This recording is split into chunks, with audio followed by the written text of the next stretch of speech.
Hello বন্ধুরা, এই যে এরাও টিকটকার, এরাও টিকটকে এত পারদর্শী আমাকেও হার মানিয়ে দিয়েছে। এটা হচ্ছে রূপক বাবা, আর এটা হচ্ছে আমার রায়ান, আর এইটা হচ্ছে রায়ানের আম্মু। এই যে সেও টিকটক পাগলি দেখ। আর হ্যাঁ, আমাকে তো তোমরা সবাই চেনো, নতুন করে চেনানোর আর কি আছে বলো, তোমরা তো সবাই চেনো। এই যে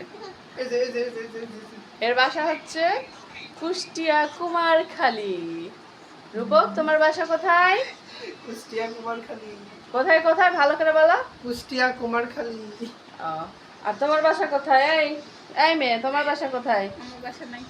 হ্যাঁ, আমার বাসা নাই। তো তুমি এই বাড়িতে কি করো? শ্বশুর বাড়িতে মেয়েরা থাকতে হয়, তাই থাকে। এটা তোমার শ্বশুর বাড়ি? ইয়াল্লাহ, তোমাকে দেখে তো মনে হচ্ছে তোমার বিয়েই হয়নি।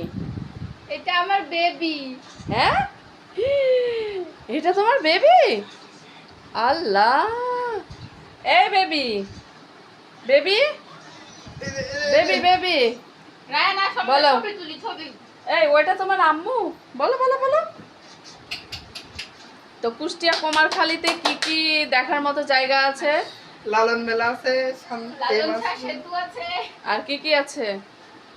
জাদুঘর আছে, কাঙ্গা হরিনাথ জাদুঘর, ভালোভাবে বলো। রবীন্দ্রনাথ ঠাকুর কুটির বাড়ি, আলাউদ্দিন। আলাউদ্দিন পার্ক। হ্যাঁ হ্যাঁ, আসো আসো। আমি ওগুলা ঘুরে আসছি। কুষ্টিয়াতে আলাউদ্দিন পার্কটা অনেক সুন্দর, রবীন্দ্রনাথের কুটি বাড়ি সেইটাও অনেক সুন্দর, তারপরে লালনের আখড়া বা লালনের ওইটা কি বলে, লালনের রওজা বলো, লালনের মাজার বলো, সেইটাও অনেক সুন্দর।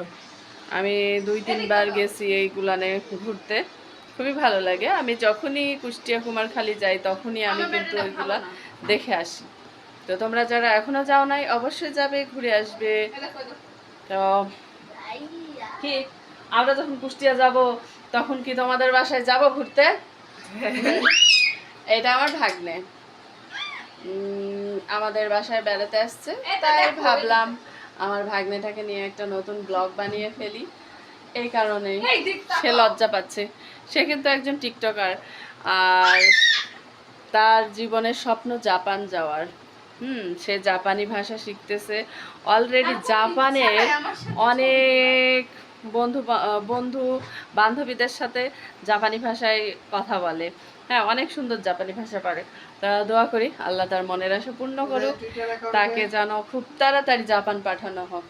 হ্যাঁ, আর এই যে এইটাকে তো চেনেন আপনারা সবাই, এইটা হচ্ছে আমার সেই রাত জাগা পাখি।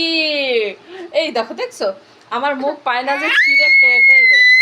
এই এত জোরে চেঁচায় না, আল্লাহ আল্লাহ, এত জোরে চেঁচালে তো হলে পরে ইয়ে হয়ে যাবে, বুঝছো না?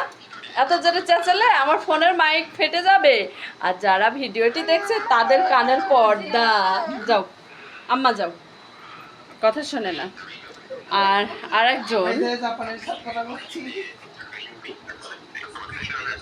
এই যে তার ফ্রেন্ড লিস্টে শুধু জাপানিজ, যেহেতু তার স্বপ্ন জাপান যাওয়ার, তাই এই যে দোয়া করবেন সবাই। হ্যাঁ, আর আরেকজনকে দেখানো হয়নি, সে ব্যস্ত, এই যে ফ্রি ফায়ার নিয়ে ব্যস্ত। দেখছো, কাঠবিড়ালির মতো 2টা দাঁত নিয়ে হাসি দেয়। কাঠবিড়ালির দাঁত। তাহলে তো অবশ্যই বন্ধুরা, ভিডিওটি ভালো লাগলে লাইক কমেন্ট শেয়ার করবে। তো আজকের মতো এখানেই শেষ করছি আমার আজকের এই নতুন ব্লগ। Tata, bye bye.